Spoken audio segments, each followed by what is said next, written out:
to have such a great and magnificent facility. Congratulations.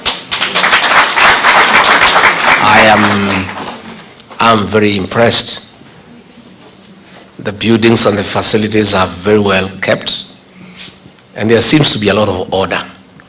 You know, to think well, you need an orderly environment. And I am amazed, and I'll create time to come and visit this great institution. I want to encourage our researchers and innovators that the new world order calls for very serious research and innovation.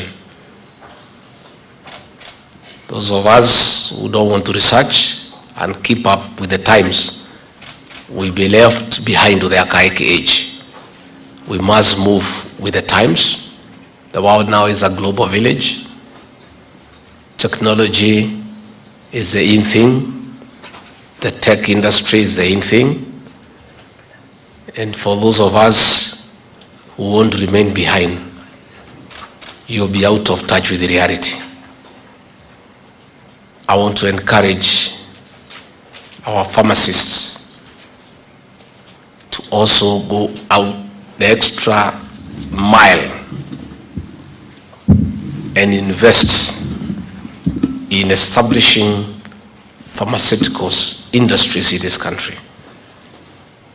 With this research and innovation, there is no reason for us to continue importing drugs from outside Kenya. And if you do that, you'll be our friends with the president, because anybody who creates a single job is our friend. Because we have 6 million young people out there without employment. So if we create and establish pharmaceutical industries in this country to manufacture drugs and other non-pharmaceutical products, you not only pay tax for our revenue requirements, but you also create employment as well. So I really want to encourage you that we shouldn't rely so much on imports. With research and innovation, we should be able to manufacture our requirements, our pharmaceutical requirements within the Republic. And that way we'll create employment, we'll expand our tax base, and we'll be able to assist the government to fund recurrent and development expenditure. So this conference is welcome. Please continue, be innovative, think and think well, translate the thoughts into something practical, and that will be a good thing for this country. Finally, I also want to take this opportunity to appeal to the Pharmaceutical Society of Kenya. Today, on behalf of the President, I have inaugurated a steering committee to mobilize resources to assist millions of Kenyans who are starving. So I want to ask your society to make a contribution towards alleviating drought. At the same time, I also want to ask the Vice Chancellor and the university family to also make a contribution. From the staff, the university itself, and the students as well. Today, the Kenya Defense Forces of the Republic of Kenya have undergone 1 day's pay towards the National Appeal Fund for Drought Mitigation, and given us 130 million Kenya shillings. So I'm appealing to everyone, including students. They can give us 50 bob each, is good enough. And the steering committee will be, this evening, be announcing the pay bill number so that everybody who wants to make some contribution No Kenyan should die when you have an extra coin. So I want to take this opportunity to also appeal to everybody who is here to make a contribution so that we assist Kenyans who are in a difficult situation. Finally, I want to say that the Ruto administration has identified a management style called continuous engagement with everybody, with those stakeholders. So anytime you want to interact with the president, with myself and the rest of government, we are available 24/7. Our reasoning is simple, very simple. We don't know everything. None of us has monopoly of knowledge. Everybody, including jobless young people, know a thing or two. The fact that they are jobless does not mean their brains are diminished. They have an idea. And the president and I and the rest of us want to enrich our thinking from contribution in terms of ideas from Kenyans.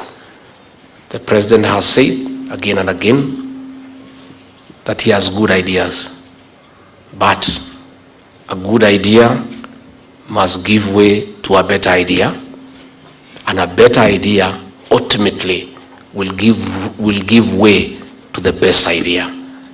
I appeal to the people of Kenya not to abandon President William Ruto and I in matters of ideas. We ask for your contribution.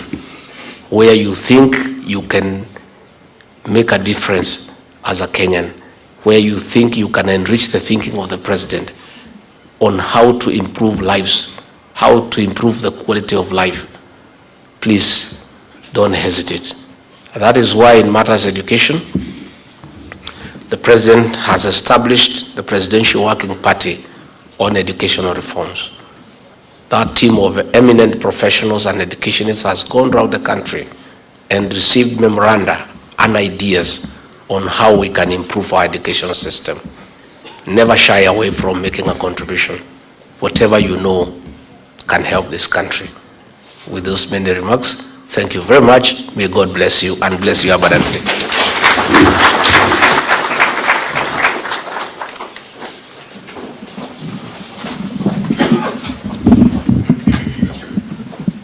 Thank you very much.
Leadership and governance, we have healthcare financing. How do we make affordable healthcare for all when and where they are?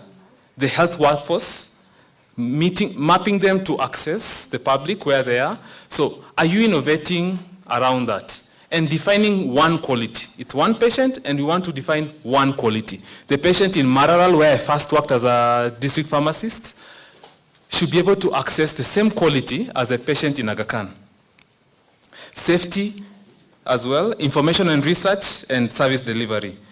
On the other end is improved health for the nation, because a healthy nation is a working nation, a responsive healthcare system that is able to be measured and improved upon. So in this era of data, how is your innovation helping us combine that? Yeah? And how are you tapping into the Hustler Fund that's going to be introduced? How is all this funneling to what His Excellency, the Deputy President, will be talking to us about, and we all know what they stand for. So at the end, we want to see improved efficiency and effectiveness. For me, as the President of the Pharmaceutical Society of Kenya, you all know it's my last term. I'm very honored to be the host of the Deputy President just before my term ends. So, but let this be the beginning. Yeah, as I exit, let the young leaders who are here carry the flag, and let's really make healthcare accessible and available to the patient when and where they need it. Asanteni.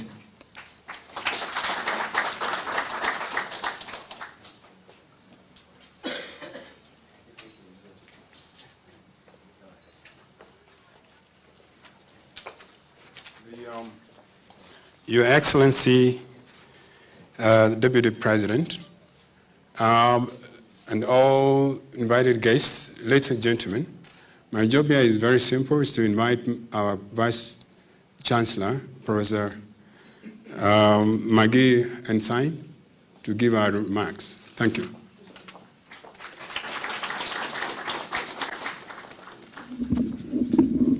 Good afternoon, everyone, and welcome to our beautiful campus, USIU Africa.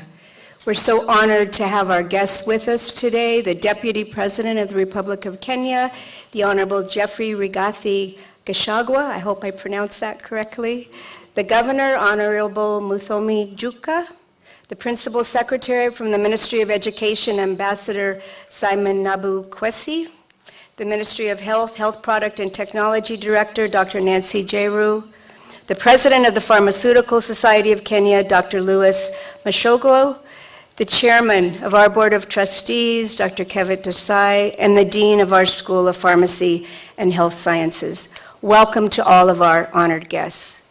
And thanks to our partners, the Pharmaceutical Society of Kenya and the UK Health Alliance and universities, I think we have 10 universities from around the country today who have joined with our School of Pharmacy and Health Sciences to develop this partnership. This partnership between our School of Pharmacy and Health Sciences and PSK, I believe, has the potential to drive innovation in this area for the country and for the region, and will provide a platform for mentorship and learning for new inventors, a platform for investors to invest in new healthcare initiatives.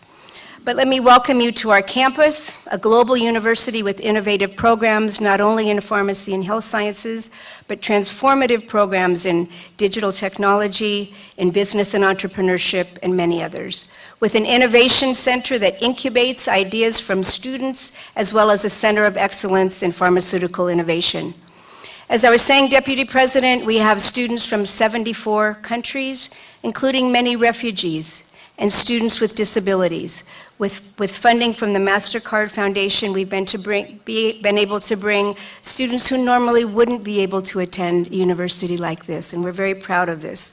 We are an inclusive, innovative university, and I believe we are Africa's university. The response to the COVID pandemic has been quite extraordinary. In the fear and sadness, in the panic and confusion of illness, it's perhaps too easy to overlook the really remarkable and rapid progress that's been made on so many fronts and so quickly. Governments, businesses, universities, research institutes plunged into the fight against a new and wholly new disease, came to understand it, found new ways to prevent it, to treat it, to educate huge populations about it, to organize a rational response. Of course, there were mistakes and wrong decisions, but in the longer course of history, I think the last few years will be remembered as ones of truly startling success. They will show our species not only as the most chaotic and fractious, but at our most creative. They will show us how against great odds, our species rose to a very new challenge, and how we succeeded. Now, we must find that sense of urgency again, young students who are in the back of the room, of deep cooperation and support in order to find solutions. We need to look carefully at the lessons of the last few years and identify what it is that we did well, how we fostered cooperation, how we shared information, how we innovated, and we need to, as I said, to learn from our mistakes. I believe that this initiative being launched today, the first annual Kenya Healthcare Innovation Challenge, is both vital and visionary. We all know that developing solutions to the global challenges we all will face in the decades ahead are going to require the very best of us. COVID will not be the last pandemic. Climate change will have almost endless repercussions, especially in the field of health. We all, I believe, have a profound responsibility to cooperate, to push the boundaries of our knowledge, our research, and our outcomes to develop innovative and sustainable solutions. Our university, the U.S. International University of Africa, is eager and proud to join with you in this new and vital endeavor. After all, it's not only a matter of innovation, is it? It's, of course, a matter of life and death. We welcome all of you today to our beautiful campus. We look forward to cooperating with you. And now I have the great honor to turn the podium over to the governor from Tharaka Nithi County, the Honorable Muthomi Njuki. Thank you. Welcome to USIU.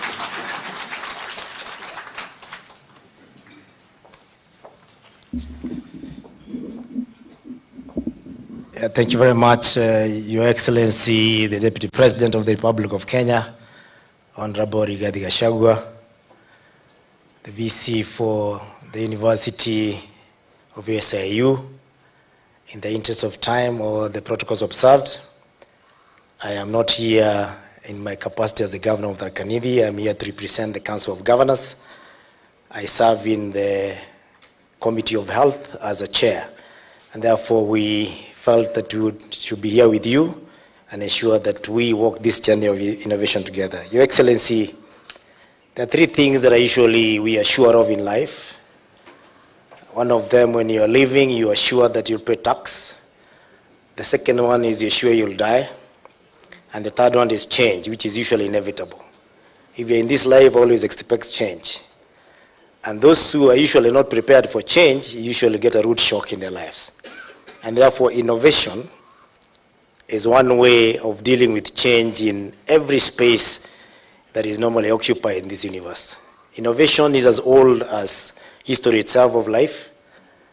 There's a man called Charles Darwin who said in his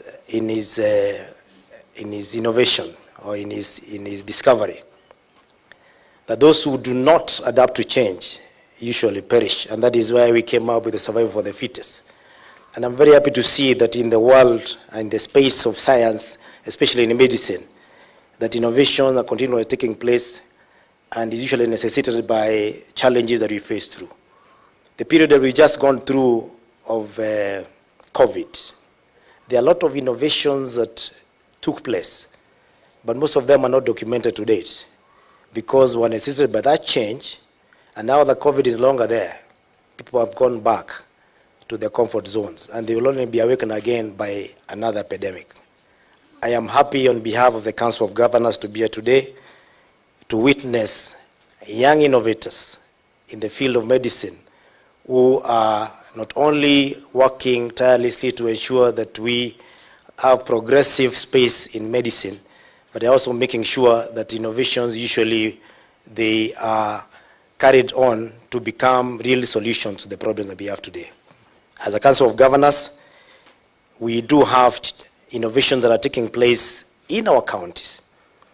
Most of them may not be channeled through a system that allows us to have a concerted effort where all the innovations in other sectors match together. But our Marifa Center, which is usually in the Council of Governors, has all those documented.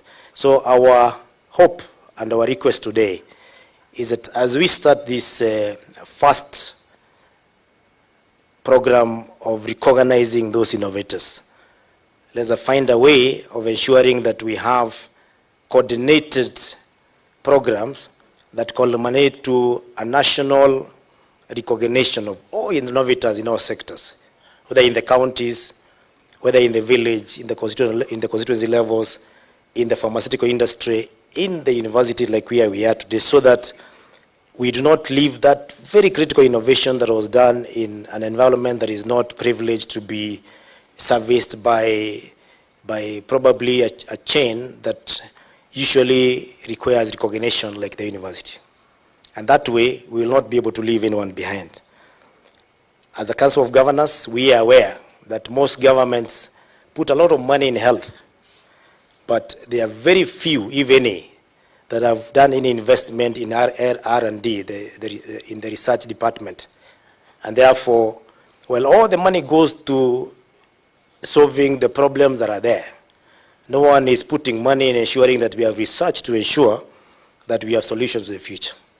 Our appeal as a Council of Governors is to urge counties to set a percentage of the money in health for research and development, even as we also complement what is happening in the universities. And through the national government, Your Excellency, we know that you have institutions that are doing a lot of innovation, and we want to be part of that journey as we work together. Lastly, ladies and gentlemen,